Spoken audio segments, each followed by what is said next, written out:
enough. Here's your next comic, all the way from beautiful Pittsburgh, the beautiful rolling hills and count them, 3 rivers of Pittsburgh. Give it up for Zach Hudak. Thank you, Funny Farm. It's good to be back here. Yeah, Steel City. Anyway, I'm sure a lot of people can relate to the story. When I was about 11, my mother had to go back to work, and she got this job at this, it's like a marketing research firm. They hired a lot of working mothers, a lot of women, because they work around school schedules and such. So she was in her mid-40s, went back to work. She befriended this lady. She was probably in her early 30s. A beautiful young lady. And after they got to know each other, we found out her parents died when she was young. Only child, didn't have a lot of family. So after becoming friends, we became her extended family. So, and unfortunately, a couple years down the road, she was diagnosed with cancer, and she passed on. So being that she didn't have any family, we handled the funeral arrangements. So there were words, like the morning of the first day of the viewing, we're at the funeral home beforehand, you know, starting things. And I think I'm 13, and it's the first time I had to face death. You know, so I'm standing there, you know, my brain's awash with emotions, questions. I found myself standing in the viewing room alone by the casket. And I said to myself, you know what? You've never touched a titty yet. So I realized that titty might be cold, and touching a cold titty would be like eating cold French fries, and eating cold French fries is just wrong. But being the bright young whippersnapper I was, it was winter. I had one of those like kind of instant chemical hand warmers in my pocket.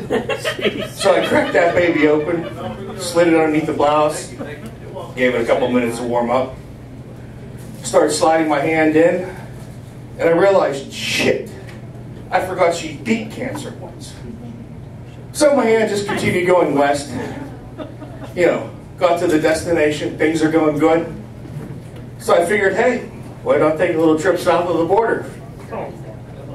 So, hands started going down there, got below the Rio Grande, and my mother walked in the room.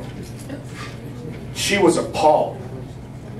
She was very upset.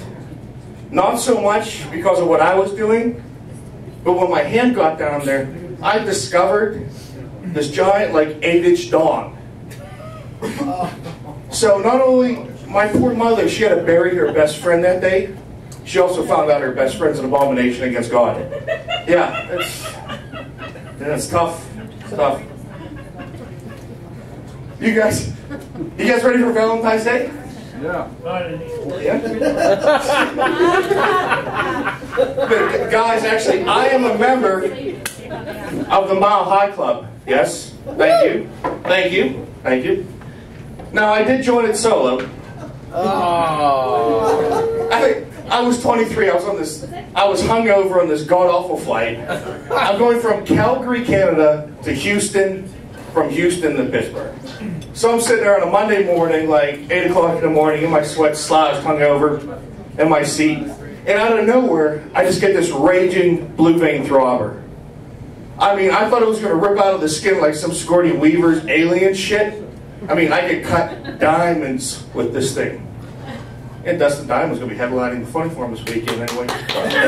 Anyway, so sitting there, I realized God hates me. Yeah, because why on a plane and why not with a woman? I mean, yeah, I could just totally rearrange a broad's guts with this thing. I mean, seriously, like, hey, you have a distended colon? I can take care of that and give you an orgasm and save your insurance like 10 grand. It's the Polish monster. It's on page 2000 of Obamacare. This is hope and change, right here. So anyway, seriously, this thing sticks around for like 40 minutes, and I realized I got to take care of this, just for medical reasons. So I lean forward, consult with Team Hudak. They're like, okay, hands in, 1, 2, 3, team. So I'm going to tuck it in the waistband, sneak back to the laboratory, and, you know, take care of things. Which I do. I get back there. And luckily this takes all of 15 seconds because there's really one person that knows how to take care of it right, and that's you and you alone. So, after the deed is done and the seed is flown, you know, logic and reason and a little shame start creeping back into your head, you know. But this time, along